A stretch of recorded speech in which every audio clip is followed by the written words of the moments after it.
सफल हो जाते हैं आगे पीछे अलग साइड में। चलिए खैर समझते हैं कहानी क्या है। पहला क्वेश्चन आपके सामने, पोल में आप जवाब देंगे और बताएंगे आज ये इंटरनेट की प्रॉब्लम भी आपकी सॉल्व हो गई होगी। ठीक है जी, बहुत बढ़िया। हाँ, आप बिल्कुल बिल्कुल हम लोग मिल ही रहे हैं। चलिए करें, कंटिन्यू करें। बहुत बढ़िया, मैराथन करवा दीजिए। मैं समझती हूँ आप लोगों का मतलब पूरा ये मैराथन को लेके जो प्यार है, क्योंकि इतने सालों से होती आ रही है मैराथन। देखिए फटाफट से और पोल में जवाब दीजिए। ठीक है जी, ये शेयर कर दीजिएगा। बहुत कम समय पहले ये आपका सेशन आज फिक्स हुआ है। अगर हम बात करें निम्नलिखित में से किसके अधिकाधिक अवसर मिलने से विद्यार्थियों के भाषा और साक्षरता विकास को बल मिलेगा। भाषा और साक्षरता विकास को यानी लैंग्वेज और लिटरेसी को, मतलब भाई पढ़ना लिखना, ये सारी साक्षरता में चीजें आती हैं। तो भाषा और साक्षरता को बल किससे मिलेगा? पहला ऑप्शन है बच्चे पर बोझ डाले बगैर सीमित संसाधनों से। मतलब बोझ क्या सिर्फ ज्यादा संसाधन होने से डलता है? ऐसा कहना गलत होगा। सहज लेखन और वाचन के बहुविध तरीकों से, जो कि सही जवाब आप लोग दे रहे हैं कि जब आप नेचुरली उसको लिखने के मौके देंगे, मान लीजिए परिवार है तो जो भी उसको आता है वो लिखे, वो नेचुरली मतलब सहजता से, है ना, बहुत ज्यादा उस पर बोझ नहीं है, प्रेशर नहीं है। ठीक, तो जो उसके अंदर से नेचुरली आ रहा हो सहजता से वो लिखे।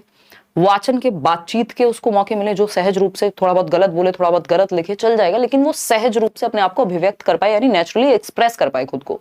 ठीक है ना। जिन विद्यार्थियों का विकास पहले से अच्छा है उनके लिए गतिविधियों का अनुकूलन करें, मतलब जो पहले से अच्छे डेवलप्ड हैं उनके बारे में ही सोचें, ये गड़बड़ हो जाएगी। कक्षा में पठन कोना सृजित कर वहां पुस्तकें रख दें, यानी एक कॉर्नर बना दिया, बस वहीं पुस्तकें रखी हुई हैं, तो ये तो बेहतर तरीका नहीं होगा। बच्चा कहाँ एक्टिव है? बच्चा यहाँ एक्टिव है नेचुरली, तो B option is the right answer. चलिए आगे बढ़ते हैं। क्वेश्चन नंबर 2 देखिएगा। अंजना व्याकरण की कक्षा के बारे में भ्रमित है कि कैसे पढ़ाया जाए, आप उसे व्याकरण शिक्षण का कौन सा सर्वोत्तम तरीका सुझाना चाहेंगे? यानी व्याकरण पढ़ाने का सर्वोत्तम तरीका कौन सा है इन 4 ऑप्शंस में से? व्याकरण के नियम कैसे बनते हैं, इनकी व्याख्या करना सीखना, स्वाभाविक विमर्श के दौरान व्याकरण के नियमों को प्रस्तुत करना, या फिर यदि व्याकरण में कोई अपवाद है तो सबसे पहले उसकी व्याख्या करना, या व्याकरण की भूमिका व महत्व का वर्णन करना।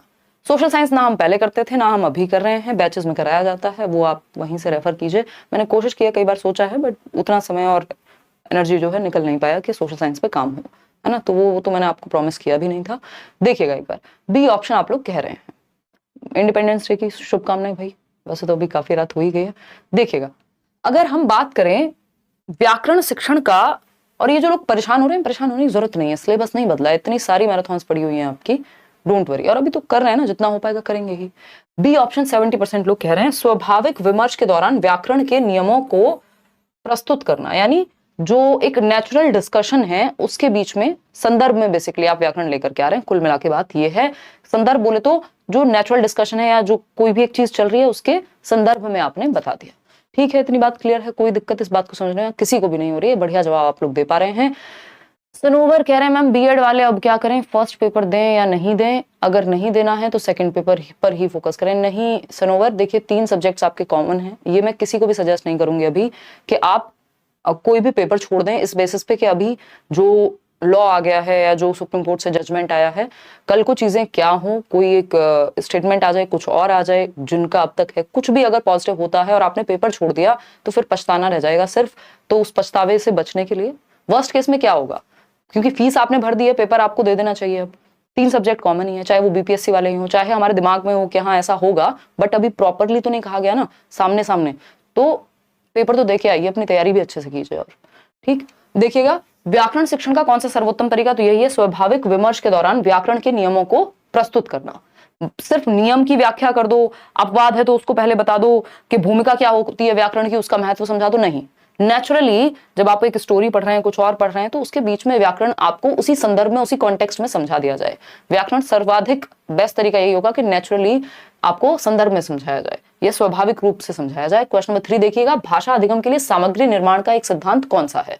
तो सामग्री निर्माण लैंग्वेज को सीखने के लिए बेस्ट तरीका कौन सा है? प्रत्येक आयु वर्ग के लिए जटिल सामग्री का चयन किया जाना चाहिए। देखिए सरल से जटिल की ओर जाया जाता है, और हर एक आयु वर्ग के लिए, छोटे बच्चों के लिए भी जटिल की बात कर रहे हैं हम, तो ये तो गलत हो गया। सामग्री को धीरे धीरे स्तरवार बनाना चाहिए, ये बात एकदम सही है जो आप 69% लोग कह रहे हैं कि भाई धीरे धीरे ग्रेडेड वे में अपग्रेड करेंगे हम, सिंपल टू कॉम्प्लेक्स जाएंगे, सरल से जटिल की ओर जाएंगे, धीरे धीरे लेवल अप करते जाते हैं, स्तर को बढ़ाते हुए चलते हैं धीरे धीरे। पाठ्य पुस्तक अपने आप में पर्याप्त है, इसलिए सिर्फ पाठ्य पुस्तक सामग्री बहुत ही सूचनाप्रद होती है तो सामग्री से भर दो, ये सब बेकार की बातें हो गई। क्वेश्चन नंबर 4 देखिएगा, अध्यापक विद्यार्थियों की गलतियों का विश्लेषण करते हैं, गलतियों के प्रतिरूपों की पहचान करके विद्यार्थियों को पुनः पढ़ाते हैं और उनका स्पष्टीकरण देते हैं, यह किसके अंतर्गत आएगा। यानी जो अध्यापक हैं वो बच्चों की गलतियां यानी उनके एरर्स को क्या करते हैं, एनालाइज करते हैं, विश्लेषण करते हैं, गलतियों के प्रतिरूपों की पहचान करते हैं कि किस तरह की गलती बार बार हो रही है, फिर से पढ़ाते हैं जहां कमी रह जाती है, जहां पे बच्चा ज्यादा गलती कर रहा होता है, जहां उसको स्पष्टीकरण की जरूरत पड़ती है। ये सब किसका पार्ट है, सूक्ष्म शिक्षण का यानी माइक्रो टीचिंग का। जी नहीं, वो तो टीचिंग ट्रेनिंग में ही हो जाता है, प्रॉपर क्लास में थोड़ी माइक्रो टीचिंग होती है। उपचारात्मक शिक्षण का, नियमित शिक्षण का या चुनौतीपूर्ण शिक्षण प्रक्रिया, तो ये उपचारात्मक शिक्षण यानी रेमेडियल टीचिंग का पार्ट है कि आप पहले डायग्नोस किया होगा, पहले निदान किया होगा, फिर बाद में उपचार दे रहे हैं कि यहां समस्या रह गई, चलो इसको दोबारा पढ़ाते हैं, बच्चे को समझ में नहीं आया। तो B option is the right answer. आगे बढ़ेंगे, क्वेश्चन नंबर 5 देखिएगा, शिक्षार्थियों के लिए मुक्त लेखन का मुख्य लाभ क्या है। ये टॉपिक्स हर बार आते हैं। मुक्त लेखन यानी फ्री राइटिंग बोलते हैं इंग्लिश में, तो मुक्त लेखन मतलब बच्चे को सहज रूप से आप लिखने दे रहे हैं, तो इसका लाभ क्या है, यानी नेचुरली जो उसके मन में, मान लीजिए आपने कहा दिवाली एक टॉपिक दिया, या फिर दीपावली के अलावा आपने टॉपिक दिया परिवार, आपने टॉपिक दिया कुछ और उसका फेवरेट कोई भी गेम या खेल हो सकता है, तो उस पर वो कुछ भी जो उसके मन में आएगा। मुक्त लेखन में होता क्या है, एक सीमित समय दिया जाता है, यानी मान लीजिए 30 मिनट का समय है, 5 मिनट का समय, 5 मिनट तक जो जिसके दिमाग में आएगा उस विषय में वो अपना लिख सकता है, बहुत ज्यादा व्याकरण का ध्यान रखे बगैर कि बहुत ज्यादा आपको हर एक जगह पे आप कॉमा लगाएंगे या सेमी कॉलम लगाएंगे या फिर क्वेश्चन मार्क लगाएंगे, तो ये सारे चिन्हों का बहुत ज्यादा प्रयोग या व्याकरण की सही फॉर्म है या नहीं, इस सब के परे आपके मन में जो भाव प्रकट हो रहे हैं उस पे ज्यादा फोकस है मुक्त लेखन में। तो इससे क्या होगा, बच्चा क्रिएटिव बन पाता है, जो कि आप लोग कह भी रहे हैं, सी ऑप्शन, ठीक है ना। मुख्य बल सटीकता पर होना चाहिए, सटीकता यानी एक्यूरेसी नहीं, मुक्त लेखन में एक्यूरेसी पे ध्यान नहीं होता, यहाँ पे प्रवाह पे ध्यान होता है, प्रवाह मुक्त नहीं प्रवाहपूर्ण होना चाहिए, तो ये तो गलत हो गया। शिक्षार्थी अपनी प्रथम भाषा और द्वितीय भाषा के शब्दों को लेने के लिए स्वच्छंद हो, ये भी कहना गलत होगा। यहाँ पे प्रथम भाषा और द्वितीय भाषा की बात ही नहीं है, शिक्षार्थी रचनात्मकता के लिए स्वच्छंद हो, बच्चे इंडिपेंडेंट होते हैं मुक्त लेखन में, ये सबसे बड़ा लाभ है, और वो मुक्त होते हैं या इंडिपेंडेंट होते हैं, स्वतंत्र होते हैं, तो वो नई नई क्रिएटिव चीजें भी, उनके विचार उनके दिमाग में, थॉट्स उनके दिमाग में आते हैं, क्योंकि वो उन पे बोझ नहीं है कि ये मैंने सही फॉर्म लिखी है कि नहीं, है ना, मतलब जो भी उनके मन में आ रहा है वो लिख सकते हैं, तो उनके विचार जो हैं वो क्रिएटिव ज्यादा हो पाएंगे, रचनात्मक ज्यादा हो पाएंगे, क्योंकि उनका ध्यान भाषा की टेक्निकलिटीज पे कम है इस समय। लिखने या न लिखने की स्वच्छंदता हो, ऐसा नहीं है। मुक्त लेखन का मतलब ये नहीं होता मन करे तो लिखो, नहीं तो मत लिखो। क्वेश्चन नंबर 6 पर आते हैं, व्याकरण के कार्य कैसे होने चाहिए, यानी हम ग्रामर में अगर एक्टिविटीज करा रहे हैं या कोई भी कार्य है तो किस तरह के होने चाहिए, संदर्भ के अनुसार, जीवन उन्मुखी यानी जीवन के परे, नियमों पर केंद्रित होने चाहिए या स्मृति पर आधारित होने चाहिए। तो हमें पता है व्याकरण और संदर्भ का बहुत प्यारा सा रिश्ता है, कॉन्टेक्स्ट में व्याकरण सीखना, संदर्भ के अनुसार व्याकरण सीखना, जिस समय परिस्थिति काल की बात हो रही है उस समय परिस्थिति काल के अनुसार, उस स्टोरी के अनुसार हम क्या दें, बच्चे को व्याकरण के नियम भी बता दें। कोई कहानी पढ़ रहे हैं उसके बीच में जो संज्ञा के शब्द आए तो उससे बता दें कि बेटा ये जो शब्द थे या ये जो बात थी, मान लीजिए हम लोमड़ी की चतुराई के बारे में बात कर रहे हैं, तो वो चतुराई क्या है, वो उसकी विशेषता या एडजेक्टिव हो गया, तो वो विशेषण कहलाएंगे ऐसे शब्द। तो ये सब क्या है, हम संदर्भ में सिखा रहे हैं व्याकरण को, ठीक है ना। हाँ, मैं उदय सर ले लेंगे क्लास चालू। चलिए खैर, A option is the right answer. आगे बढ़ेंगे, आसान लग रहे हैं अब तो, और ये ऐसी चीजें हैं जिनको इग्नोर नहीं किया जा सकता पेपर में, है ना। क्वेश्चन मुश्किल अगर आते हैं तो वो कुछ ही क्वेश्चन हो सकते हैं, और वो भी हमें लगते हैं कई बार। क्वेश्चन नंबर 7 देखिएगा, भाषा अधिगम के बारे में कौन सा सही है, यानी लैंग्वेज टीचिंग के बारे में कौन सी एक बात सही है। ठीक, कल 9 बजे हम बिल्कुल तैयार मिलेंगे, है ना, मतलब आप लोग अभी क्लास आपकी बिल्कुल कंटिन्यू है। भाषा अधिगम के बारे में कौन सा सही है, यानी लैंग्वेज लर्निंग के बारे में कौन सा सही है। सभी प्रकार की विषय वस्तु भाषा अधिगम है, यानी जो भी विषय वस्तु है, जो भी कंटेंट है, वो सब लैंग्वेज लर्निंग का ही है। भाई सही बात है, कोई भी सब्जेक्ट हम बिना लैंग्वेज के नहीं पढ़ सकते, बिना भाषा के नहीं सीख सकते। तो भाषा तो आप सीख ही रहे हैं, कोई भी सब्जेक्ट पढ़ रहे हैं तो, चाहे वो अंग्रेजी हो, अंग्रेजी तो खुद ही भाषा है, हिंदी खुद ही भाषा है, लेकिन चाहे वो इतिहास हो, गणित हो, विज्ञान हो, कोई भी आप जब सब्जेक्ट पढ़ रहे हैं, विषय पढ़ रहे हैं, तो भाषा तो आप अपने आप ही सीख रहे हैं। तो सभी प्रकार की विषय वस्तु भाषा का अधिगम है। विषयों का भाषा अधिगम में मदद नहीं करता, ये कहना गलत है। कोई भी विषय आप पढ़ रहे हैं तो भाषा अधिगम में भी मदद करेगा, लैंग्वेज लर्निंग में भी हेल्प मिलेगी।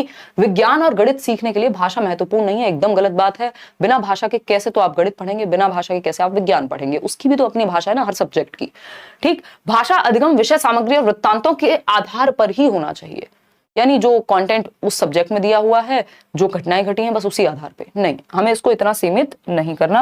A option is the right answer. Question number 8 देखिएगा, बच्चों में भाषिक निपुणता सर्वाधिक उपयुक्त किस प्रकार से विकसित की जा सकती है। यानी भाषिक निपुणता जो है, यानी लैंग्वेज में वो प्रोफिशिएंट हो जाए, इस चीज के लिए सबसे बेहतर तरीका कौन सा है। पहला, भाई अब बफरिंग नहीं है, बफरिंग ने बहुत समय खराब किया इस बार हमारा सीटेट में, मैराथन्स भी डिस्टर्ब की हैं। हाँ बात सही है रेहान, बट यार अगर पॉजिटिव नहीं रहेंगे, आगे के बारे में नहीं सोचेंगे तो काम चलेगा कैसे। इंटेंशन तो यही रहती है ना कि क्लास होगी ही, ठीक, अब नहीं होती तो आपको पता लग ही जाता है। क्वेश्चन नंबर 8 देखिए, बच्चों में भाषिक निपुणता सर्वाधिक उपयुक्त किस प्रकार से विकसित की जा सकती है। तो व्याकरणिक नियमों की ड्रिल और अभ्यास द्वारा, यानी कि बार बार प्रैक्टिस कराते रहो, तो ये तो सर्वाधिक उपयुक्त तरीका बिल्कुल नहीं है। ड्रिल और प्रैक्टिस वैसे भी कोई पॉजिटिव नहीं है, कीवर्ड्स का एक सेशन रखेंगे उसमें ही डिस्कस भी कर लेंगे। नियमित रूप से श्रुत लेख द्वारा, यानी कि सिर्फ उनको डिक्टेशन बोलते रहो, इमला बोलते रहो, तो उससे क्या होगा, निपुणता आ जाएगी बच्चे में, नहीं। वर्तनी की अशुद्धि तो दूर हो जाएगी, यानी स्पेलिंग मिस्टेक्स तो कम हो जाएंगे, लेकिन भाषा के और भी पक्ष हैं। कार्य आधारित गतिविधियों में भाग लेकर सबसे बेहतर यहाँ बच्चा भाषा सीख पाएगा, क्योंकि बच्चा जो है वो एक्टिविटी बेस्ड लर्निंग करेगा।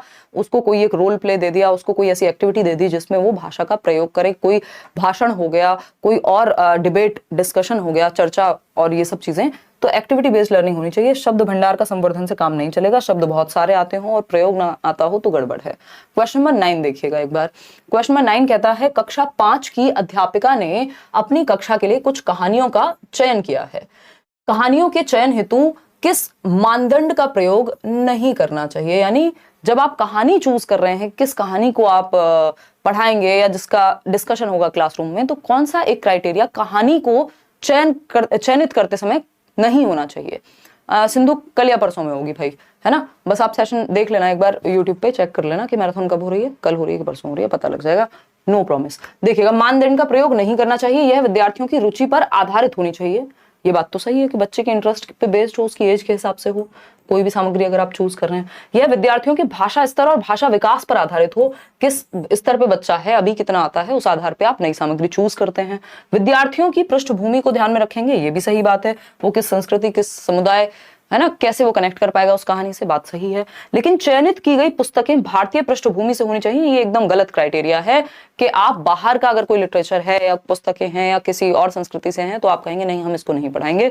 ऐसा कहना एकदम रिजिडिटी होगी, ये फ्लेक्सिबिलिटी या लचीलापन नहीं होगा, और लचीलापन हमें चाहिए ना कि rigidity. D option is the right answer. Question number 10 देखिएगा एक बार। एक शिक्षार्थी अपनी पठन क्षमता का अपने संज्ञानात्मक स्तर से एक चरण ऊंचे की अपठित पाठ्य सामग्री के जटिल विश्लेषण करके प्रदर्शित करती है। यानी जितना उसको आता है, अपने संज्ञानात्मक स्तर जो उसका करंट नॉलेज का लेवल है, उसमें +1 करके वो जो है सीखने की कोशिश कर रही है। याद कर लीजिए, स्टीफन क्रेशन क्या कहते हैं इसको, कॉम्प्रिहेंसिबल इनपुट कहते हैं। बिल्कुल सही जवाब आपका। बोधगम्य निवेश कहते हैं कॉम्प्रिहेंसिबल इनपुट। जितना आता है उससे +1 लेवल पे रखो आप बच्चे को, जो भी पूछ रहे हो, सिखा रहे हो, ताकि थोड़ी सी डिफिकल्टी भी हो, थोड़ा चैलेंज भी फील हो और थोड़ा उसको कंट्रोल में भी फील हो कि हाँ थोड़ी चीजें मुझे आती हैं। तो इसलिए हम नोन टू अननोन यानी ज्ञात से अज्ञात की ओर जाते हैं, जो आता है उससे हल्का सा एक लेवल ऊपर। क्वेश्चन नंबर 11 देखिएगा, और ये कहता है, जब हम अपने विद्यार्थियों को अधिकृत भाषा के साथ साथ दूसरे विषयों के माध्यम से भाषा सीखने के अवसर देते हैं तो यह अवसर क्या कहलाएंगे। यानी जो हमारे स्टूडेंट्स हैं, हम उनको जो भाषा ऑलरेडी है हमारे पास, अधिक जो भाषा चल रही है, उसके साथ साथ दूसरे विषयों के माध्यम से भाषा सीखने के अवसर दे रहे हैं। यानी भाषा में तो हम भाषा को पढ़ ही रहे हैं, हिंदी को पढ़ ही रहे हैं, लेकिन उस हिंदी के माध्यम से बाकी सब्जेक्ट्स भी हम पढ़ रहे हैं, या बाकी सब्जेक्ट्स में भी उसी भाषा का प्रयोग हो रहा है। इसको लैंग्वेज अक्रॉस करिकुलम या हम क्या कहते हैं, भाषा समूचे पाठ्यक्रम में। ये गलत जवाब आप लोग दे रहे हैं, ये भाषा अर्जन नहीं कहलाता, ये LAC लैक कहलाएगा। यानी जब हम अपने विद्यार्थियों को अधिकृत भाषा के साथ साथ दूसरे विषयों के माध्यम से भाषा सीखने के अवसर दे रहे हैं, दूसरे विषयों के माध्यम से भाषा सीख रहे हैं। आप ये नहीं कहा है कि किसी भाषा के ग्रामेटिकल या व्याकरणिक नियमों को सीख रहे हैं, किताबों से पढ़ रहे हैं, स्कूल में सीख रहे हैं, वो भाषा अर्जन होता है। उसमें बाकी सब्जेक्ट्स की बात नहीं हो रही होती, भाषा की बात हो रही होती है, ठीक है ना। तो ऐसी गड़बड़ हमको नहीं करनी है। आगे बढ़ेंगे नेक्स्ट क्वेश्चन पे। क्वेश्चन नंबर है 12। भाषा के आकलन में निदानात्मक परीक्षणों का प्रयोग किसके लिए किया जाता है? यानी जो हम डायग्नोस्टिक टेस्ट ले रहे हैं उसका पर्पस क्या है लैंग्वेज के अंदर? पहला ऑप्शन है उपचारात्मक शिक्षण की योजना बनाने के उद्देश्य से विद्यार्थियों की कमियों का पता लगाना, यानी कि हम बच्चे की कमियों का पता लगाएं उपचारात्मक शिक्षण की योजना बना करके। या फिर सेकेंड ऑप्शन है विशिष्ट कार्यक्रमों के लिए शिक्षार्थी की उपयुक्तता का आकलन करना, कैंपस प्लेसमेंट देना, भाषा प्रयोग के लिए विद्यार्थी की क्षमता की जांच करना। नहीं, सिंपल बात है, निदानात्मक परीक्षण होता है इसलिए कि पता चल सके कि कमी कहां है। उपचारात्मक शिक्षण की योजना जो रेमेडियल टीचिंग है, निदानात्मक बोले तो डायग्नोस्टिक टेस्ट, डायग्नोज कर रहे हैं, पता लगा रहे हैं समस्या है कहां। और ये इसका जो प्रयोग है वो इसके लिए किया जाएगा कि कल को जब रेमेडी देनी हो, उपचारात्मक शिक्षण देना हो, तो हमारे पास एक योजना हो कि बच्चे में दिक्कत कहां थी और उसकी कमियों का पता लगा करके हम योजना बना सकें किसकी, उपचारात्मक शिक्षण की। तो आसान बात हो गई। क्वेश्चन नंबर 13 देखिएगा। वह लेखन जिसमें इस बात पर ध्यान दिया जाता है कि लेखन इस रूप में प्रस्तुत किया जाए कि दूसरे आसानी से पढ़ और समझ सकें, इसमें हस्तलेखन, वर्तनी, विराम चिन्ह और सामान्य लेआउट शामिल है, यह क्या कहलाएगा? है ना, इंग्लिश पेडागोजी का सेशन जिन्होंने लिया होगा उनको याद आ रहा होगा, सेम इसी तरह के क्वेश्चंस पूछे गए थे। ठीक, तो वह लेखन जिसमें इस बात पर ध्यान दिया जाता है कि लेखन इस रूप में प्रस्तुत किया जाए कि दूसरे आसानी से पढ़ और समझ सकें, मतलब पढ़ और समझ सकें दूसरे, इस बात पे फोकस किया जाए। और बाकी चीजें जैसे हस्तलेखन, वर्तनी, स्पेलिंग ठीक है कि नहीं है, विराम चिन्ह है कि नहीं है, सामान्य लेआउट ठीक है कि नहीं है, ये प्रतिलेखन यानी ट्रांसक्रिप्शन में आता है। ये एकदम फैक्चुअल सा क्वेश्चन है, इसमें आप और मैं कुछ खास कर नहीं पाएंगे। चलिएगा, खैर क्वेश्चन नंबर 14 पे जाएंगे। ये क्या कहता है समझिएगा एक बार, फटाफट से जवाब दीजिएगा। क्वेश्चन नंबर 14 देखिएगा। क्वेश्चन नंबर 14 की अगर हम बात करें, साझा पठन के लिए यानी शेयर्ड रीडिंग जिसको हम कह रहे हैं, अध्यापक के रूप में आप क्या करेंगे? देखिए, शेयर्ड रीडिंग यानी ये मैंने इंग्लिश वाले सेशन में भी डिस्कस किया था, सेम क्वेश्चन था। साझा पठन मतलब शेयर्ड रीडिंग जिसमें टीचर एक बार खुद से पढ़ के बता देता है, एक मॉडल रीडिंग मिल जाती है ताकि बच्चे को भी पता चले कि इसका आदर्श रूप ये है, आदर्श वाचन हो जाएगा, सही उच्चारण के साथ टीचर उसको सही सुर लय ताल के साथ उसका पठन करेगा और बाकी बच्चे फिर साथ में चलेंगे। वहीं अगर हम बात करते हैं गाइडेड रीडिंग की, है ना, वो उस केस में बच्चों के साथ जहां उनको दिक्कत है वहां टीचर साथ में होता है गाइड करने के लिए, ये मेन अंतर है। तो साझा पठन के लिए अध्यापक के रूप में आप क्या करेंगे? आपने जिस पाठ्य सामग्री को सस्वर पढ़ा है, कुछ विद्यार्थियों को उसका अनुसरण करने के लिए कहेंगे। नहीं, सस्वर पठन करना और विद्यार्थियों से अपने पीछे या सामूहिक रूप से दोहराने के लिए कहना, ये भी नहीं है कि इसका मतलब साझा पठन है, वो तो फिर आप आदर्श वाचन जैसा कुछ कर रहे हैं। पाठ्य सामग्री पढ़ते समय विद्यार्थियों का अनुसरण करना, ये भी गलत होगा। पठन प्रक्रिया का आदर्श रूप प्रस्तुत करना कि ये एग्जैक्ट ऐसे पढ़ा जाएगा, ये इस शब्द का उच्चारण ऐसे होगा, कहाँ कितना विराम देना है, वो सारा कुछ आप प्रॉपर आदर्श रूप में प्रस्तुत करते हैं। जैसे हाव भाव के साथ कैसे पढ़ा जाए और अपरिचित शब्दों के साथ क्या किया जाए, ये आपका किस में आएगा? साझा पठन में आएगा, शेयर्ड रीडिंग में आएगा। क्वेश्चन नंबर 15 देखिएगा। एक अध्यापिका संज्ञा समझाने के लिए पहले उदाहरण देती है, फिर उसकी परिभाषा बताती है, यह विधि कहलाती है।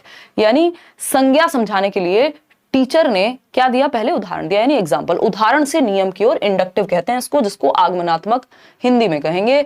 निगमनात्मक डिडक्टिव होता है, इसमें पहले नियम बताया जाता है, ठीक है। तो आगमनात्मक में पहले आप उदाहरण देते हैं और बाद में जाकर के आप परिभाषा बताते हैं, ठीक है ना।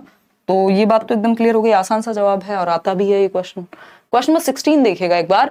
ये क्या कहता है? एक अध्यापिका कक्षा में विद्यार्थियों के घर की भाषा में उदाहरण प्रस्तुत करती है, इसमें कक्षा में क्या प्रभाव पड़ेगा, इससे बताइएगा। घर की भाषा में उदाहरण प्रस्तुत किया यानी बच्चे की मातृभाषा का प्रयोग यहां किया गया है अध्यापिका के द्वारा।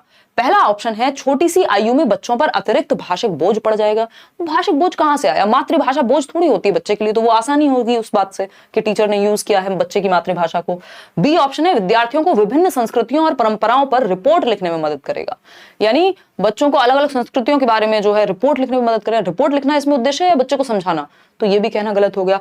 कक्षा में भाषा समृद्ध परिवेश सृजित होगा और इस तरह से विद्यार्थियों के अधिगम पर सकारात्मक प्रभाव पड़ेगा। कुछ हद तक सही बात लग रही है हमें। कक्षा में मुद्रित समृद्ध परिवेश सृजित होगा। देखो, मुद्रित समृद्ध नहीं होगा क्योंकि यहाँ कोई प्रिंटेड मटेरियल की बात नहीं हुई है। जो शिक्षिका हैं वो प्रयोग किसका कर रही हैं? मातृभाषा का प्रयोग कर रही हैं। तो भाषा समृद्ध यानी लैंग्वेज रिच एनवायरनमेंट तो है यहाँ पे कि भाषा का अलग अलग लोगों की यानी अलग अलग बच्चों की मातृभाषा का वहां पे संकलन है या उनको इंक्लूड करना है, समावेशन है, तो भाषा समृद्ध परिवेश सृजित होगा और इस तरह से विद्यार्थियों के अधिगम पर सकारात्मक प्रभाव पड़ेगा, बच्चे पॉजिटिवली सीख पाएंगे। क्योंकि एक अच्छा मातृभाषा, तो आपकी जो नई शिक्षा नीति है वो भी यही कह रही है कि भाई मातृभाषा में सिखाओ, जो कोठारी आयोग कह रहा था 1966-67 से। क्वेश्चन नंबर 17 देखिएगा, पठन शिक्षण के लिए टॉप डाउन उपागम की कौन सी युक्ति नहीं है? टॉप डाउन और बॉटम अप अप्रोच को एज इट इज ये पूछ लेते हैं अभी हिंदी और इंग्लिश दोनों में।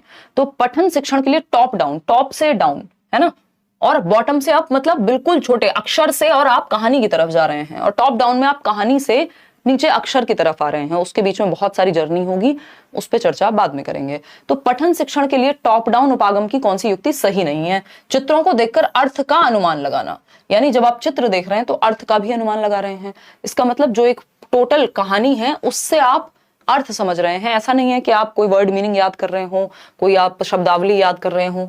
तो ये तो टॉप डाउन है, हमसे नहीं पूछा है। कौन सा नहीं है? इसमें वर्णमाला के अक्षरों, उनकी ध्वनियों और अलग अलग शब्दों के अर्थ का शिक्षण शामिल है। ये कहना गलत होगा। वर्णमाला हुआ, अक्षर हुआ, ध्वनि हुई, अलग अलग शब्दों के अर्थ जानना हुआ, फिर उन शब्दों को जोड़ करके एक वाक्य बनाना हुआ, फिर आप पूरे एक पैराग्राफ या एक पैसेज की तरफ जाते हैं, गद्यांश पद्यांश जो भी हम कह रहे हैं।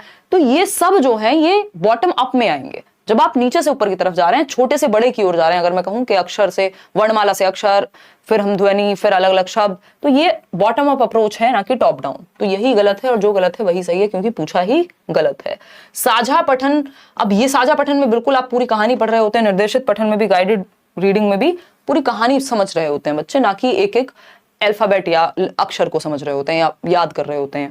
क्वेश्चन नंबर 18 देखिएगा, संदर्भ में व्याकरण किस पर बल देता है? संदर्भ में व्याकरण, ऐसा रेयर ही कोई सेट आपको मिलेगा आज तक जहां क्वेश्चन ना आया हो। संदर्भ में व्याकरण का मतलब है कॉन्टेक्स्ट में ग्रामर सीखना।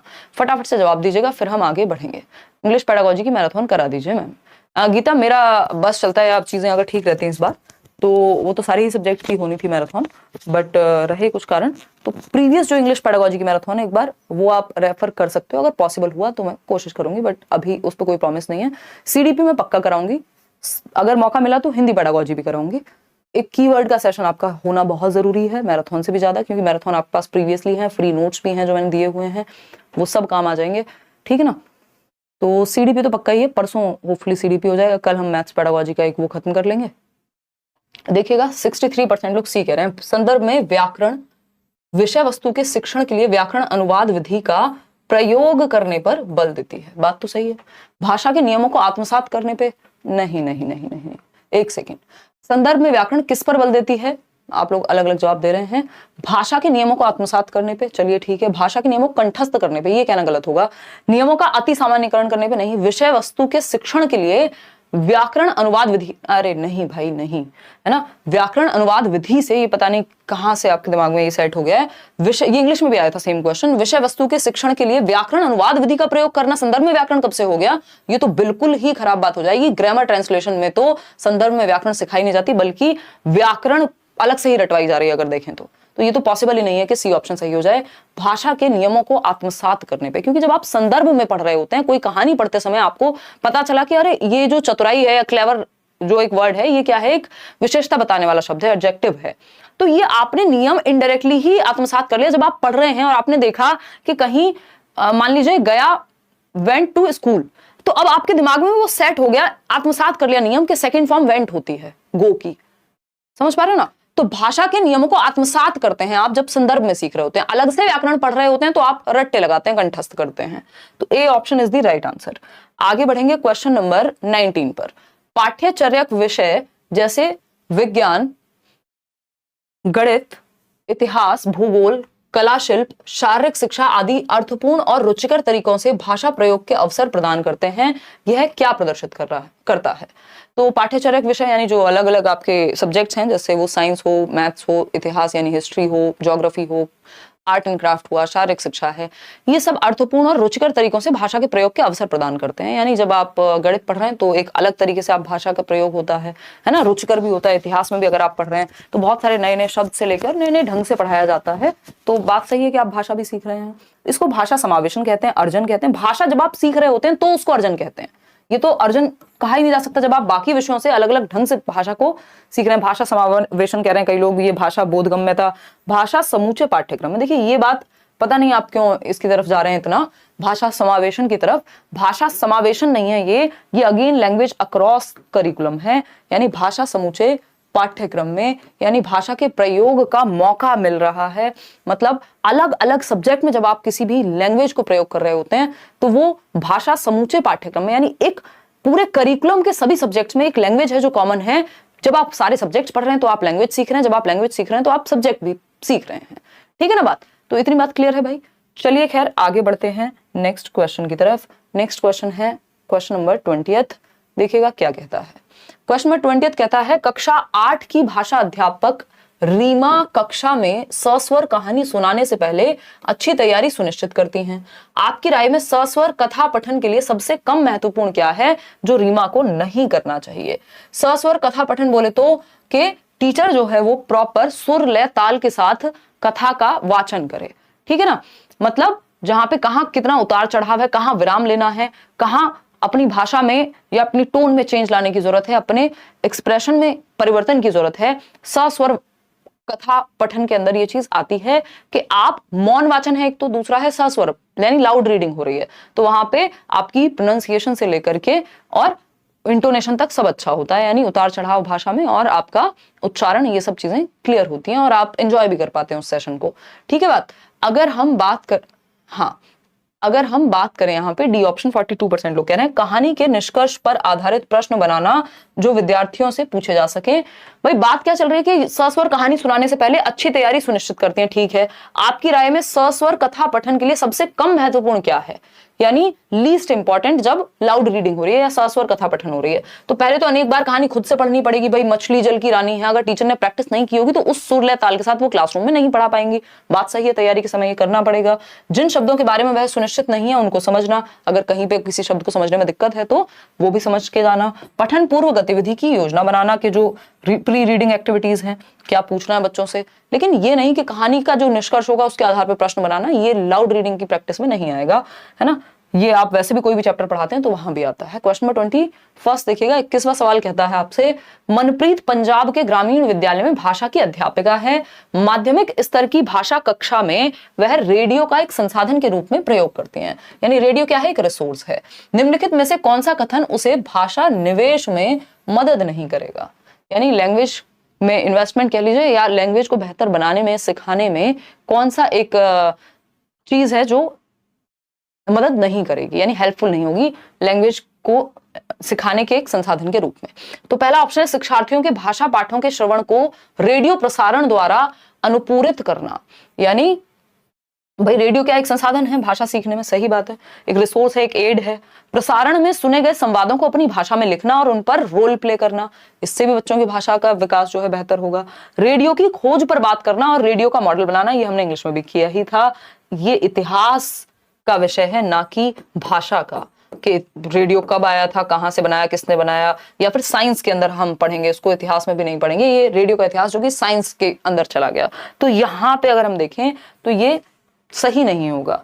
बाकी रेडियो से उसके विद्यार्थियों को विभिन्न आवाजें मिलेंगी, तो लैंग्वेज बाकी ऑप्शन से सीखी जा रही है, लेकिन ये किसी और सब्जेक्ट के बारे में बात हो गई फिर, है ना? इतिहास हो गया कि जानना और मॉडल बनाना, फिर साइंस में चला जाएगा। क्वेश्चन नंबर 22 देखिए, एक लेखक की भूमिका में शामिल है, यानी जो एक राइटर का रोल है उसमें क्या शामिल है?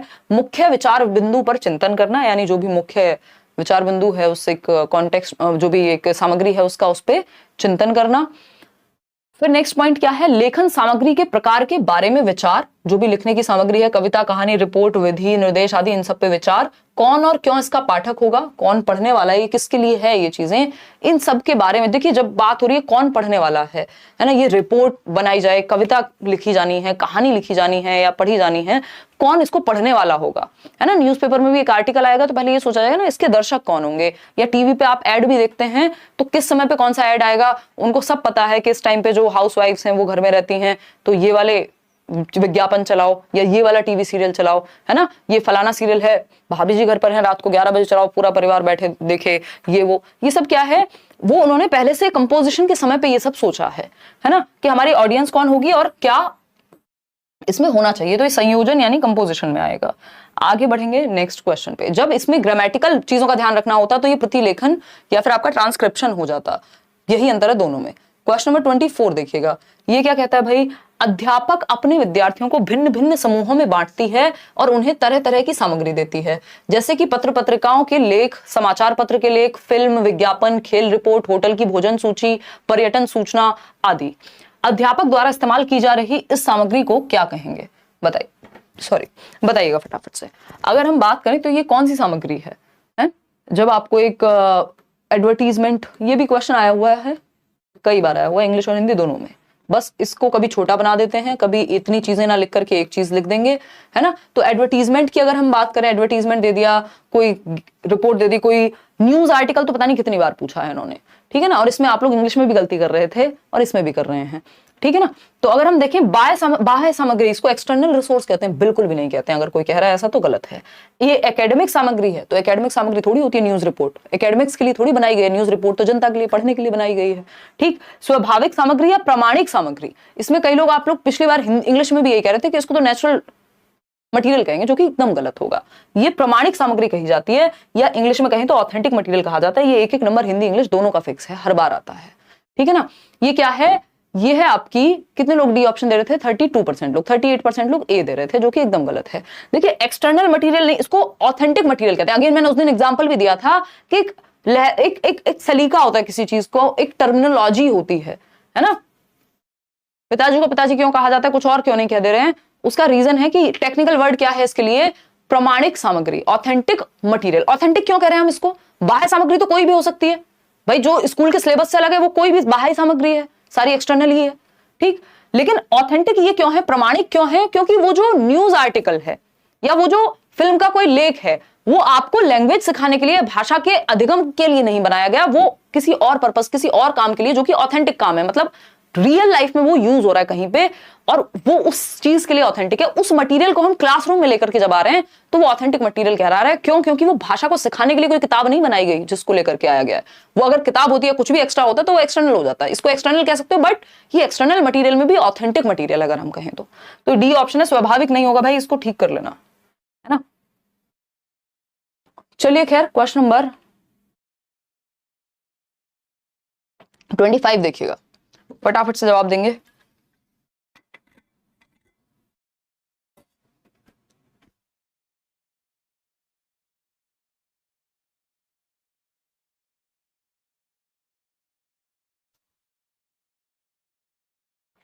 क्वेश्चन नंबर 25, त्रुटियों के संदर्भ में अध्यापक को अपना दृष्टिकोण बदलना चाहिए। इनको अवांछनीय मानने के स्थान पर उसे क्या करना चाहिए? यानी जो त्रुटियां हैं वो अवांछनीय या एक्सेप्टेबल ही नहीं है, इसकी बजाय टीचर को कैसे देखना चाहिए इसको, गलतियों को, यानी एरर्स को, बच्चों के त्रुटियों को एक स्वाभाविक अंश के रूप में लेना चाहिए और उनकी अनदेखी करनी चाहिए। स्वाभाविक तो देखेंगे, बट अनदेखी करेंगे तो कैसे ठीक होंगी गलतियां?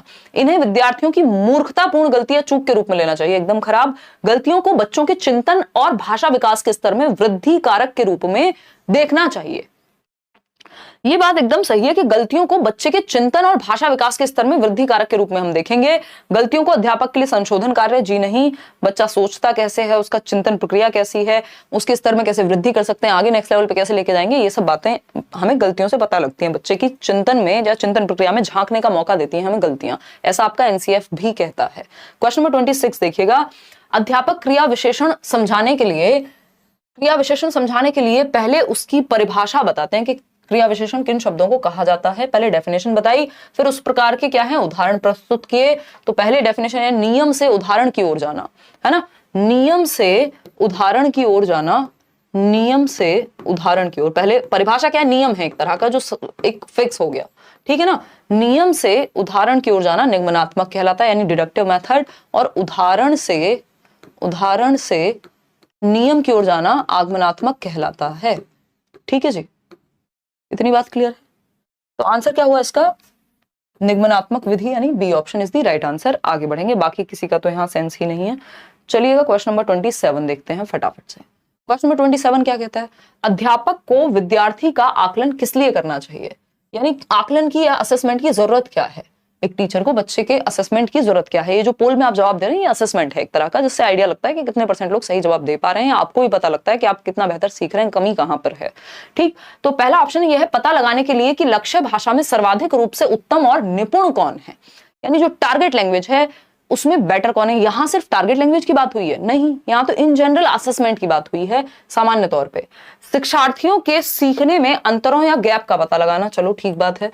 शिक्षार्थियों को उनके पूर्व निष्पादन के आधार पर अपने स्तर में सुधार लाने के लिए कहना, कुछ हद तक ये भी हो सकता है। शिक्षार्थियों की प्रगति की तुलना उनके सहपाठियों से करना, ये तो बिल्कुल सही नहीं होगा। बेटर ऑप्शन इन दोनों में से भी ये है हमारे पास कि गैप का हम पता लगा रहे हैं। हालांकि अगेन बोर्ड ने जो है कहा कि सी को उठा लेते हैं, पूर्व निष्पादन के आधार पर अपने स्तर में सुधार लाएंगे, बट जो बेटर ऑप्शन है वो बी ही है। हम इसी के साथ जाएंगे। कई बार आंसर्स में भी, आंसर की में भी गलती हो जाती है रेयर केस में, तो हम उसी में इसको काउंट कर रहे हैं क्योंकि इस तरह क्वेश्चन पहले भी आए हुए हैं और जवाब वही रहता है जो हमने डिस्कस किया है। रोहित भाषा की कक्षा के लिए चाहता है कि विद्यार्थी भाषा के साथ भाषा में संलग्न हो, यह कैसे संभव है। यानी विद्यार्थियों को भाषा के अधिकाधिक अवसर देना, विद्यार्थियों को भाषा के नियम सिखाकर सटीकता के साथ स्थान पर भाषा अर्जन करा देंगे अधिगम के स्थान पर। बताइएगा एक बार, अधिकाधिक अवसर देंगे तो नेचुरली चाहे वो अधिगम हो चाहे वो अर्जन हो, सारी ही चीजें भाषा के बारे में या लर्निंग हमेशा ही अच्छी होगी। A option is the right answer. Question number 29 देखिएगा, ये क्या कहता है। अध्यापक अपने विद्यार्थियों को उनकी पठन क्षमता के आधार पर पठन क्षमता समूहों में बांटती है। पठन के स्तरानुसार सभी को पुस्तकें दी जाती हैं। वह प्रत्येक समूह में प्रत्येक विद्यार्थी से बारी बारी सस्वर पठन करवाती है और पुस्तक के बारे में बात करती है। वह किस विधि का अनुसरण कर रही है। देखिए हमने दो चीजें पढ़ी थी जिसको हम क्या कहते हैं, साझा पठन यानी शेयर्ड रीडिंग। इसलिए मैं इंग्लिश का भी प्रयोग कर रही हूँ क्योंकि आपका जो सिलेबस है वो हिंदी, इंग्लिश या सभी लैंग्वेज की पेडागोजी का सेम ही है, ठीक है ना। और दूसरा होता है आपका यहाँ निर्देशित यानी गाइडेड रीडिंग, ठीक है। इसमें हमारी कंफ्यूजन रहती है, उसको हम क्लियर करेंगे। वर्बली मैं आपको एक बार बता भी चुकी हूँ, ठीक। मौन पठन तो साइलेंट रीडिंग होता है, जब बच्चा मन में पढ़े। विस्तृत पठन हो गया आपका पूरा इंटेंसिव रीडिंग, वो करने की कोशिश कर रहा है, सारी डिटेल्स में जाने की कोशिश करेगा। देखिएगा यहाँ पे अगर हम बात करें यहाँ किसकी, देखिए ये साझा पठन नहीं है, शेयर्ड रीडिंग नहीं है, क्योंकि टीचर ने खुद से नहीं बताया। शेयर्ड रीडिंग में टीचर खुद से आदर्श वाचन करती है, यानी वो खुद से पढ़ के बताएगी, फिर बच्चों के साथ डिस्कशन होगा। यहाँ पे क्या है, यहाँ पे बच्चे बारी बारी से, टीचर हैं सबके पास, बच्चों को उठाया, उनको सस्वर पढ़ने के लिए कहा, कहीं दिक्कत है तो वो सॉल्व की, ग्रुप में बांटा हुआ है। ये गाइडेड रीडिंग का पार्ट हो गया। चलिए आगे बढ़ते हैं नेक्स्ट क्वेश्चन की तरफ। नेक्स्ट क्वेश्चन क्या होगा भाई, देखिएगा एक बार, एक मिनट उल्टा बोल दिया मैंने। देखिएगा एक बार पोल फिर से दे दो। अध्यापक अपने विद्यार्थियों को उनकी पठन क्षमता के आधार पर पठन क्षमता समूहों में बांट दिया, ठीक है। पठन के स्तरानुसार सभी को पुस्तकें दी जाती हैं, ठीक है। वह प्रत्येक समूह में प्रत्येक विद्यार्थी से बारी बारी सस्वर पठन करवाती हैं, ठीक है। और पुस्तक के बारे में बात करती हैं, जो कि ठीक है ना। वह किस विधि का अनुसरण कर रही हैं, तो साझा पठन ही होगा भैया, क्योंकि बच्चे जो हैं यहाँ शेयर रीडिंग जो है कर रहे हैं और टीचर करवा भी रही हैं, जो आपका सस्वर पाठन है। क्वेश्चन नंबर 30 देखिएगा, अध्यापक भाषा में अधिगम की कमियों, अंतरों के कारणों की पहचान किसके द्वारा करवा सकते हैं या कर सकते हैं। यानी गैप कहीं रह गया, गलती कहाँ है बच्चे की, उसका पता कैसे लगाएं टीचर। उपलब्धि टेस्ट लेके, अचीवमेंट टेस्ट तो ये होता है कितना आता है, ये नहीं होता कि कमी कहाँ रह गई है। निपुणता टेस्ट होता है कितने निपुण हैं आप, अगेन ये भी फिर रिजल्ट पे ओरिएंटेड है। स्थापन टेस्ट निदानात्मक टेस्ट होता है इसी बात के लिए कि बच्चे की कमी कहाँ रह गई है, और इसके बाद आपका उपचारात्मक शिक्षण होगा। आगे बढ़ेंगे क्वेश्चन नंबर 31 पर, व्यापक मूल्यांकन निम्नलिखित में से किसके आकलन को संबोधित करता है। व्यापक मूल्यांकन बोले तो सीसीई आपको पता है, सतत एवं व्यापक मूल्यांकन, जो आपका सीबीएसई ने लागू किया था, एक इवैल्यूएशन यानी मूल्यांकन का एक सिस्टम है। तो इसमें सतत क्या है, लगातार आकलन। व्यापक क्या है, सभी पक्षों में आकलन, यानी स्कोलैस्टिक शैक्षिक व सह शैक्षिक पक्षों में आकलन आपका, ठीक। तो सिर्फ पाठ्यचर्या गतिविधियां नहीं, अकादमिक विषय नहीं, अकादमिक व सह अकादमिक यानी स्कोलैस्टिक प्लस को स्कोलैस्टिक, यानी पेन पेपर टेस्ट भी, सब्जेक्ट नॉलेज भी, और को करिकुलर एक्टिविटीज, चाहे वो स्पोर्ट्स हो, ड्राइंग हो, पेंटिंग हो, दोनों ही चीजें व्यापक यानी comprehensive, continuous and comprehensive evaluation. तो कॉम्प्रिहेंसिव का मतलब ये है स्कोलैस्टिक यानी एकेडमिक और नॉन एकेडमिक दोनों चीजें। आगे बढ़ेंगे क्वेश्चन नंबर 32 पर, क्वेश्चन नंबर 32 पर जाएंगे, देखिएगा, बताइएगा वे कौन से भाषाई कौशल हैं जिनका आकलन पारंपरिक लिखित परीक्षणों द्वारा नहीं किया जा सकता। भाषाई कौशल, 4 भाषाई कौशल हैं, आपको पता है ना। सूबो पाली से हम याद रखते हैं, प्रीवियस मैराथन देखी होगी अगर आपने, यहाँ नोट्स पढ़े होंगे। सूबो पाली मतलब क्या हुआ, लिसनिंग, स्पीकिंग, रीडिंग और राइटिंग, LSRW, सुनना, बोलना, पढ़ना और लिखना। जिसमें से जो सुनना, और अगर मनोवैज्ञानिक क्रम की बात करें, इसमें बहुत गलतियां टीचर्स भी करते हैं बताते हुए, और आप लोग तो करते हैं, नेचुरल है वो, कंफ्यूजन हो जाती है कई बार। सुबो पाली की अगर हम बात करें तो इनका जो मनोवैज्ञानिक क्रम है वो यही है, लिसनिंग, स्पीकिंग, रीडिंग, राइटिंग, सुबो पाली। अगर मनोवैज्ञानिक क्रम या साइकोलॉजिकल सीक्वेंस की बात की जाए तो इसी क्रम में सीखे जाने चाहिए, लेकिन ऐसा नहीं है कि इसी क्रम में सीखे जाते हैं। ये दो अलग बातें हैं। कई बार इसमें आंसर की को भी ब्लेम कर दिया जाता है, विच इज नॉट राइट, क्योंकि क्वेश्चन क्या पूछा है, अगर हल्का सा लैंग्वेज में चेंज है तो आंसर बदल जाएगा। अगर कोई ये कहे कि क्रम में सीखने चाहिए तो बिल्कुल सीखने चाहिए। क्रम क्या होता है भाषा कौशलों का, तो सुबो पाली यानी लिसनिंग, स्पीकिंग, रीडिंग, राइटिंग होता है, LSRW, ये क्रम है इनका, साइकोलॉजिकल मनोवैज्ञानिक क्रम है। लेकिन क्या ये क्रम में ही सीखे जाते हैं, तो गलत हो जाएगा, क्योंकि ऐसा कहीं नहीं लिखा कि क्रम में ही सीखे जाते हैं। कई बार आगे पीछे चीजें चल रही होती हैं, साथ में चल रहे होते हैं, तो ऐसा नहीं है क्रम में ही सीखे जाते हैं। क्रम क्या होता है, तो क्रम यही होता है, दो अलग बातें, होपफुली क्लियर हुआ होगा। अब इसमें आपको पता है सुनना और पढ़ना जो है वो गम्यात्मक कौशल हैं, और बोलना और लिखना जो है वो आपका उत्पादनात्मक यानी आपके प्रोडक्टिव स्किल्स में आते हैं, और ये पैसिव स्किल्स में आते हैं। जो बोलना और लिखना है उसमें आप एक्टिव होते हैं तो वो सक्रिय कौशल कहलाते हैं। अगर हम बात करें जो आकलन पारंपरिक लिखित परीक्षणों से, यानी लिख के आप ये नहीं जान पाएंगे कि बच्चों को लैंग्वेज स्किल कौन सी आती है, भाषा कौशल कौन सा है वो, जिसका लिख के जांचना संभव नहीं है। अब बोलने को लिखवाने से थोड़ी जांचेंगे, है ना, सुनने को लिख करके थोड़ी ना टेस्ट से पता लगेगा कि सुना कितना है। तो ये पारंपरिक तरीके से नहीं किया जाना चाहिए। श्रवण और वाचन यानी लिसनिंग और स्पीकिंग का जो असेसमेंट है वो प्रॉपर तरीके से सिर्फ लिखने से नहीं हो पाएगा, बाकी तरीकों का भी इस्तेमाल करना पड़ेगा। पठन पढ़ने का और वाचन बोलने का, तो बोलना तो ठीक है, बट पढ़ने का तो भाई लिखवा करके किया जा सकता है, बाकी सब सेट होते ही नहीं है। तो A option is the only right answer over here. आगे बढ़ेंगे क्वेश्चन नंबर 33 पर। तो 33वां सवाल कहता है बारीकी से पठन, जिसको इंटेंसिव रीडिंग कहते हैं, कि जब आप इंटेंसिवली एक एक डिटेल पे फोकस कर रहे होते हैं, है ना। एक होता है आपका एक्सटेंसिव रीडिंग, जिसमें आप प्लेजर यानी मजे के लिए कोई नॉवल पढ़ रहे हैं, कोई कहानी पढ़ रहे हैं छुट्टियों में। लेकिन बारीकी से पठन में आपको डिटेल्स का ध्यान रखना पड़ेगा। तो रचनाकार की राय का पता लगाना, यानी आपको पता लगेगा जो राइटर है उसकी राय पता लगेगी बारीकी से पढ़ने पे।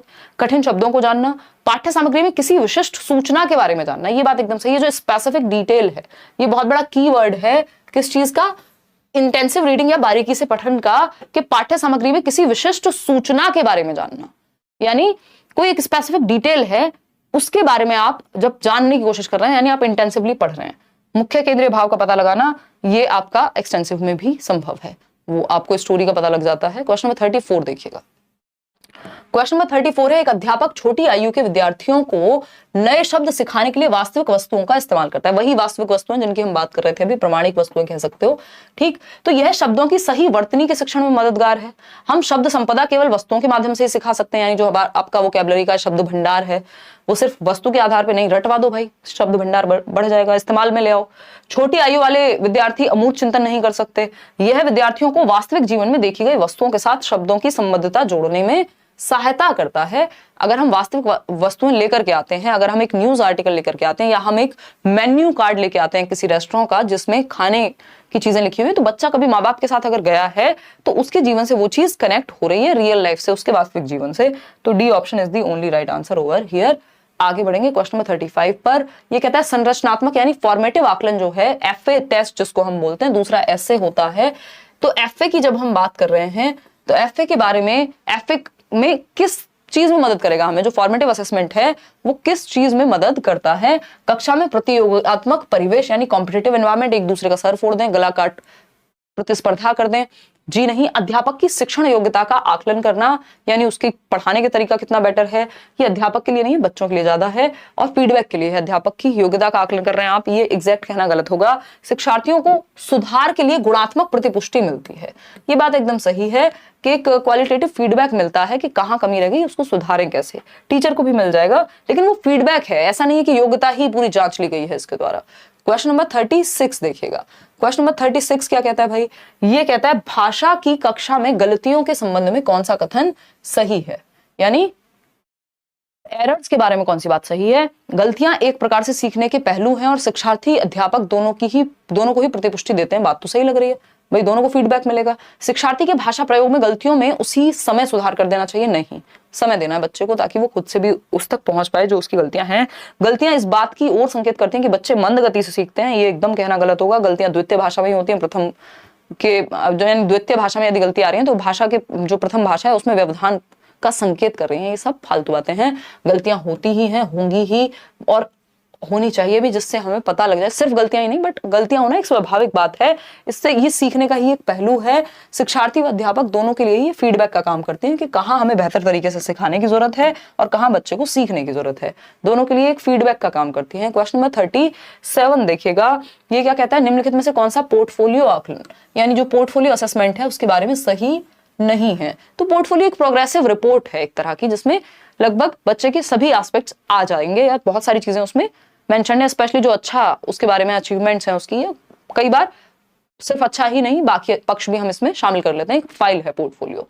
तो पोर्टफोलियो आकलन विद्यार्थी के अधिगम के लिए साक्ष्य प्रस्तुत करता है, यानी जो वो सीख रहा है उसका एक प्रमाण है। हाँ ठीक बात है, उसमें रिकॉर्डेड है वो चीज। यह विद्यार्थियों को अधिक स्वाधीन होने में मदद करता है, इंडिपेंडेंट होने में मदद करेगा। फीडबैक मिल जाएगा बच्चे को अपनी फाइल देख करके, वो कहाँ किस क्षेत्र में अच्छा है।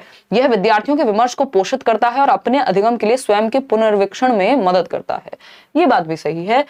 पोर्टफोलियो आकलन विद्यार्थियों के अधिगम का एक बार किया जाने वाला आकलन है, ऐसा नहीं है। ये over the period of time, यानी एक लंबे समय में या कुछ साल में या साल भर में या लगातार चलने वाला आकलन है, जिसको हमने एक over the period of time एक रिपोर्ट तैयार की है। इस साल बच्चे ने ये स्पोर्ट्स में अच्छा किया था, इस महीने में ये किया था, इस चीज में ये किया था, या फिर जो भी उसकी गतिविधियां रही हैं। तो ये सिर्फ एक बार नहीं होता, ये चलता रहता है, एक तरह से सतत है कुछ हद तक। क्वेश्चन नंबर 38 देखिएगा, निम्नलिखित में से कौन सा कार्य पठन पूर्व गतिविधि में आएगा, यानी प्री रीडिंग एक्टिविटी। यानी रीडिंग से पहले कुछ क्वेश्चंस पूछे जाते हैं बच्चों से, कोई उस बात से संबंधित उस चैप्टर के आसपास की उसकी अवेयरनेस कितनी है वो पता की जाती है। तो निम्नलिखित में से कौन सा कार्य पठन पूर्व गतिविधि में मददगार है। व्याख्या संबंधी कार्य, अनुमान लगाने वाला कार्य, शिक्षार्थियों को पाठ्य सामग्री का सारांश करने के लिए कहना, सारांश बाद में कराया जाता है, व्याख्या भी बाद में या साथ में चल रही होती है, लेकिन पहले पढ़ने से पहले की बात हो रही है। व्याकरणिक संरचना कहाँ से आ गई, अभी तो पढ़ाई भी नहीं की, उस सब्जेक्ट या चैप्टर के बारे में कहां से पहले से वो पता लग जाएगा कि व्याकरणिक संरचना क्या है उसमें। तो अनुमान लगाने वाले कार्य है कि हम बच्चों कह रहे हैं अच्छा ये टाइटल है आज का, आप अनुमान लगाओ उसके बारे में क्या होगा या आपको कितना पता है, तो वो बताएगा अपने अनुमान से। तो B option is the right answer. Question number 39 देखिएगा, ये क्या कहता है समझते हैं। वाचन कौशल विकसित करने का एक महत्वपूर्ण पहलू है। वाचन बोले तो बोलना, ठीक। तो अगर हम बोलने वाली स्किल की बात करें तो कौन सा एक सुबोपाली में से बो की बात चल रही है, कौन सा एक महत्वपूर्ण पहलू है। स्पष्ट और सही उच्चारण का प्रयोग, मधुर और सरस आवाज में बोलना, संदर्भ और स्थिति को ध्यान में रखते हुए बोलना, या फिर ध्वनि में उतार चढ़ाव और लहजे का ध्यान रखना। बताइएगा तो इसमें सबसे बेहतर क्या है। देखिए उच्चारण कितना भी अच्छा हो, मधुर आवाज कितनी भी हो, ध्वनि में उतार चढ़ाव भी है, लेकिन अगर आप सही अर्थ ही नहीं पढ़ पाए, समझ करके सही अर्थ नहीं समझ पाए, या संदर्भ और स्थिति को ध्यान में रख करके नहीं बोलना आता, तो वो सारा धरा का धरा रह जाएगा। तो C option is the right answer. आगे बढ़ेंगे क्वेश्चन नंबर 40 पर। निम्नलिखित में से कौन सी धारणा भाषा शिक्षण में गलत है, यानी लैंग्वेज टीचिंग में कौन सा एक पर्सपेक्टिव है जो गलत होगा यहाँ पे। तो फटाफट से आप जवाब देंगे फिर हम आगे बढ़ेंगे। Good evening ma'am, I am from Patna, मैं बीएड फाइनल ईयर का स्टूडेंट हूँ। सीटेट पेपर 1 का एग्जाम मुझे देना चाहिए, अगर फॉर्म फिल कर दिया है राहुल तो बिल्कुल देकर के आओ पेपर को, है ना। आगे क्या होगा तब तक क्लैरिटी आ जाएगी, जब तक दोबारा सीटेट आएगा ये लोग सब अपना अपना क्लियर कर देंगे। अभी तो चीजें क्लियर उस लेवल पे हैं ही नहीं। तो जिन्होंने फॉर्म भरा है, चाहे वो बीपीएससी का हो, चाहे वो बाकी एग्जाम का हो, चाहे वो सीटेट हो, पेपर अपना दे करके आओ, चाहे बेशक आप बीएड कर रहे हो, ठीक है ना। बात सही है नहीं, मैं लूंगी आपके कमेंट्स लास्ट में लूंगी। डी ऑप्शन कह रहे हैं ज्यादातर लोग, निम्नलिखित में से कौन सी धारणा भाषा शिक्षण में गलत है। लैंग्वेज टीचिंग के बारे में गलत है। शिक्षार्थी वास्तविक स्थितियों में प्रयोग करने की कोशिश, ये तो सही है। शिक्षार्थी की प्रथम भाषा अधिगम में महत्वपूर्ण होती है, बिल्कुल सही है। जो उसकी मातृभाषा है, पहली भाषा जनरली वही होगी। भाषा शिक्षण संप्रेषणात्मक गतिविधियों पर केंद्रित होता है, यानी जो आपकी कम्युनिकेटिव एक्टिविटीज हैं वो इंपॉर्टेंट है, बात सही है। लेकिन भाषा शिक्षण में बोलने के स्थान पर लेखन को महत्व दिया जाना चाहिए, ऐसा कहना एकदम गलत होगा। सारे ही जो कौशल हैं वो अपने आप में महत्वपूर्ण है, ऐसा नहीं किसी के स्थान पे किसी को महत्व दे देंगे, ठीक है। तो D option is not right. Question number 41 देखिए, संदर्भ में व्याकरण में मुख्यतः किस पर जोर दिया जाता है। बताइएगा संदर्भ में व्याकरण में मुख्यतः किस पर जोर दिया जाता है। इस तरह का क्वेश्चन तो हम अभी कर चुके हैं। संदर्भ में व्याकरण पे आप रट्टे नहीं लगाते, अनुवाद के थ्रू जो अभी आप सही जवाब दे रहे थे, जिसको जो ग्रामर ट्रांसलेशन मेथड था, जो व्याकरण अनुवाद विधि थी, बिल्कुल गलत है जो कि जवाब, है ना। व्याकरण अनुवाद विधि में तो व्याकरण संदर्भ में नहीं, अलग से आइसोलेशन में सिखाई जाती है। उसमें तो बस नियम ही नियम याद करवाए जाते हैं। नियमों का अति सामान्यकरण, ओवर जनरलाइजेशन नहीं। भाषा के नियम आत्मसात करते हैं जब आप संदर्भ में पढ़ रहे होते हैं, तो आपके दिमाग में बैठ जाते हैं वो नियम। अब जब आप एक कहानी पढ़ रहे हैं तो आपकी भाषा अपने आप बेटर हो जाती है, क्योंकि बहुत सारी चीजें आपको खुद से समझ में आने लगती है, क्योंकि बहुत सारे नियम आप आत्मसात कर चुके हैं संदर्भ के अनुसार। आगे बढ़ेंगे, क्वेश्चन नंबर 42 देखेंगे। 42वां सवाल कहता है निम्नलिखित में से कौन सा प्रभावशाली तरीके से व्याकरण शिक्षण के बारे में सही नहीं है। यानी किसके बारे में सही नहीं है? ग्रामर टीचिंग के बारे में सही नहीं है। यानी प्रामाणिक संप्रेषण में नियमों को प्रस्तुत करना, यानी जब आप कोई डिस्कशन चल रहा है तो वहां नियमों को प्रस्तुत करें, तो ये तो सही है। संदर्भ में व्याकरण के प्रासंगिक नियमों को दर्शाना सही है। वास्तविक जीवन जैसे संवाद द्वारा नियमों का अभ्यास करवाना, ये भी सही है कि जो वास्तविक जीवन जैसा संवाद चल रहा है कोई और वहां पे कोई नियम है तो वो रियल लाइफ में आपने नियम सिखा दिया। नियमों को कंठस्थ करके तथा ड्रिल या व्याकरण के द्वारा व्याकरण रटवाना सीखना, ये एकदम गलत तरीका है। इसको रटंत विद्या कहेंगे, जो कि चलंत नहीं। डी ऑप्शन गलत है, जो गलत है वही सही है। क्वेश्चन नंबर 43 देखिएगा, 2-3 सवाल और हैं। निम्नलिखित में से कौन सा राष्ट्रीय पाठ्यचर्या की रूपरेखा 2005 के 5 मार्गदर्शक सिद्धांतों में शामिल नहीं है? अगर आपने प्रीवियस वीडियो मेरी देखी भी होगी एनसीएफ की, यूट्यूब पे सर्च करके या बैचेस में, तो आपको पता है 5 गाइडिंग प्रिंसिपल्स हैं एनसीएफ के जो बहुत महत्वपूर्ण हैं। तो वो जो 5 गाइडिंग प्रिंसिपल्स हैं या 5 मार्गदर्शक जो सिद्धांत हैं, उनके विषय में या उन 5 मार्गदर्शक सिद्धांतों में से कौन सा एक यहां नहीं है? बताइएगा एक बार फटाफट से।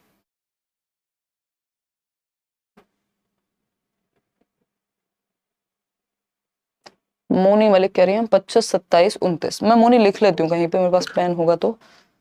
25, क्वेश्चन नंबर 25, 27 और 29 के आंसर इंग्लिश पेडागोजी में और हिंदी में क्लैश कर रहे हैं, आप ये कह रहे हो ना? ठीक है, एक बार मैं देख लूंगी, एक बार चेक कर लूंगी कि कहीं ट्रांसलेशन का मिस्टेक है या हमारे पढ़ने में कोई गड़बड़ हुई है, जो कि संभव है। देखिएगा एक बार। धन्यवाद बोनी, बोनी नहीं मोनी, ठीक है।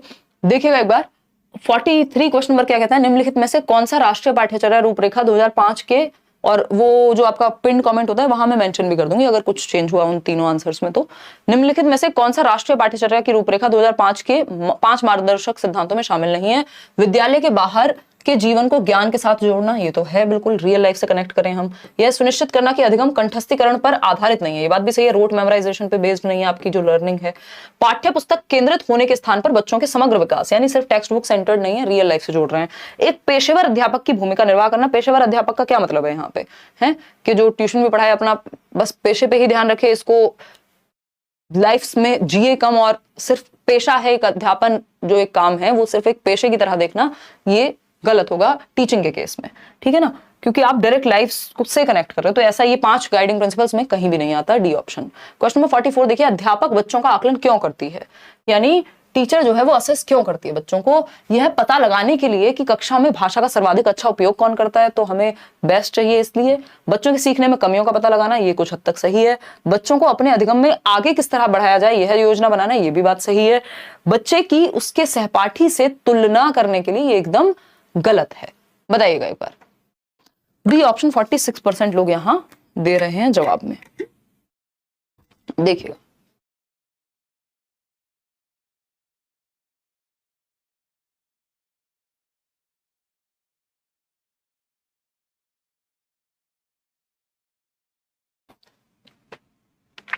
बिल्कुल, तो अगर हम बात करें यहाँ बी और सी में कंफ्यूजन है, ये मुझे याद आ रहा है इंग्लिश में भी जब हमने किया था तो कंफ्यूजन थी। देखिएगा एक बार, 38% लोग बी कह रहे हैं और 49% लोग सी कह रहे हैं। समझ लेते हैं एक बार कि पूछा क्या है एग्जैक्टली। अध्यापक बच्चों का आकलन क्यों करते हैं, यह पता ये तो ठीक है, ये तो ठीक है। बच्चों के सीखने में कमियों का पता लगाने के लिए, बच्चों को अपने अधिगम में आगे किस तरह बढ़ाया जाए, यह योजना बनाने में, ये ज्यादा बेटर है अगर हम इसके कंपैरिजन में देखें। ऑफिशियल आंसर भी इन्होंने यही दिया हुआ है as far as I remember. बच्चों के सीखने में कमियों का पता लगाने के लिए ये बात भी बिल्कुल गलत नहीं है, लेकिन सिर्फ कमियों का पता लगाने के लिए आकलन होता है क्या? नहीं होगा, है ना। तो अगर इसमें हमने इंग्लिश में कुछ डिफरेंट डिस्कस किया है तो भी इसको करेक्ट कर लीजिएगा, क्योंकि कई बार होता है ना प्रेजेंस ऑफ माइंड का भी खेल हो जाता है। बच्चों को अपने अधिगम में आगे किस तरह बढ़ाया जाए, यह है योजना बनाने में, ये ज्यादा कॉम्प्रिहेंसिव आंसर है। ये दे सकते थे दोनों में से कोई भी आंसर, लेकिन अगर थोड़ा सा सेंसिबली हम देखें तो सिर्फ कमियों का पता लगाने के लिए आकलन नहीं होता, ठीक है ना। तो बच्चों को अपने अधिगम में आगे किस तरह बढ़ाया जाए इस चीज की योजना बनाने में, चाहे उसमें कुछ कमियां हैं तो उनको ठीक करेंगे या जो भी नीडेड होगा वो करेंगे। तो बी गलत नहीं है, बट इससे बेटर ऑप्शन हमारे पास अवेलेबल है। आगे बढ़ेंगे क्वेश्चन नंबर 45 पर। अध्यापक नए शब्दों का प्रभावशाली तरीके से शिक्षण करने के लिए वास्तविक वस्तुओं का उपयोग करते हैं। वास्तविक वस्तु समझिए, जो ऑथेंटिक या रियल लाइफ से जुड़ी हुई कुछ लेकर के आने, इसको रियलिया बोलते हैं। वास्तविक वस्तु को ऑथेंटिक मटेरियल नहीं कहेंगे, रियलिया कहेंगे इंग्लिश में अगर पूछ लिया जाए। जब आप रियल ऑब्जेक्ट्स का प्रयोग कर रहे होते हैं, क्या भाषा को सिखाने के लिए, जब आप एक पेन को पढ़ाने के लिए पेन लेकर के आते हैं क्लास में, तो ये रियलिया का उदाहरण है। ये तो कुछ और पटाखा बन गया है ना। तो अगर हम बात करें वास्तविक वस्तुओं की, तो नए शब्दों का प्रभावशाली तरीके से शिक्षण करने के लिए वास्तविक वस्तुओं का उपयोग करती है। ये वस्तुएं क्या कहलाती हैं? वास्तविक वस्तुएं कहलाती हैं। खिलौना कहेंगे इनको, शिक्षण युक्तियां कहेंगे या शिक्षण विधियां कहेंगे? आसान सा जवाब है, तो आप सभी सही दे रहे हैं, इसमें क्या ही करेंगे। खिलौना होगा ये हमेशा, ये तो कहना गलत होगा। शिक्षण युक्तियां हैं, ये वस्तुएं हैं। भाई इन वस्तुओं को क्या कहते हैं ये पूछा है। विधि का आप इस्तेमाल कर रहे हैं कि जिसमें आप वस्तुएं लेके आ रहे हैं, बट इन वस्तुओं को क्या कहते हैं, तो ये वास्तविक वस्तुएं कहलाएंगी। D option is the right answer, या इंग्लिश में रियलिया कहलाएंगी। ठीक है, ये क्वेश्चन भी बहुत रिपीटेडली पूछा गया है। आउट ऑफ 44 या 45 क्वेश्चंस कितने ठीक हुए वो आप बता दीजिएगा, और कमेंट सेक्शन में टेलीग्राम चैनल पे इसका आपको पीडीएफ सही आंसर्स के साथ भी मिल जाएगा। और जो आंसर किसी ने तो बताए थे, मैं उनका नाम भूल गई हूँ, 25, 27 और 29, उसको भी मैं एक बार वेरीफाई कर लूंगी और कमेंट्स में आपको पिन कर दूंगी। बाकी सेशन होपफुली आपको पसंद आया होगा। पसंद आया हो तो आप लाइक शेयर कर सकते हैं। इस